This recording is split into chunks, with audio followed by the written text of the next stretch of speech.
આજે સવારે print media electronic મીડિયાના માધ્યમથી ધોરાજી ઉપલેટાના ધારાસભ્ય ભાઈ શ્રી મહેન્દ્રભાઈની વિરુદ્ધમાં આક્ષેપો કરતી પત્રિકા વિશે મેં જાણ્યું.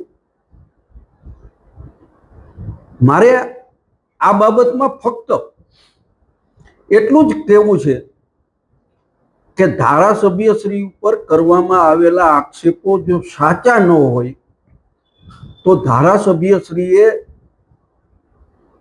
પોલીસ એફઆઈઆર કરવી જોઈએ. રાજ્યના મુખ્યમંત્રી, રાજ્યના ગૃહમંત્રી, પ્રદેશ ભાજપના પ્રમુખ શ્રી ઉપર પ્રેશર લઈ આવીને જે રીતે કૌશિક વેકરિયાએ પત્રિકા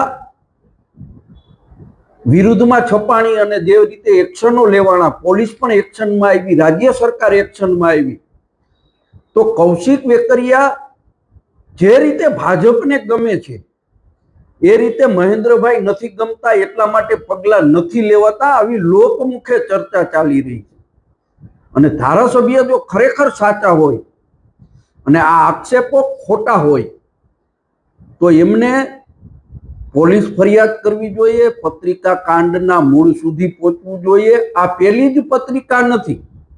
આની પહેલા ભાજપના મહામંત્રી રવિ માકડિયા ખનીજ માફિયાઓ સાથે મળેલા છે, પૈસા લઈને ટિકિટો વેચે છે, એવા આક્ષેપો કરતી આ પત્રિકા પહેલા 4 પત્રિકાઓ બહાર પડી અને ત્યારે જ ભાજપના એક આગેવાનને પીઆઈ ઉપાડીએ પોલીસ સ્ટેશનમાં લઈ જાય અને મારે, અને એ ભાજપનો આગેવાન મીડિયા સામે આવે. તો આ પત્રિકામાં પણ ભારતીય જનતા પાર્ટીના આગેવાનો સંડોવાયેલા છે એવું ખુદ ધારાસભ્ય શ્રીનું મેં મીડિયામાં નિવેદન સાંભળ્યું છે.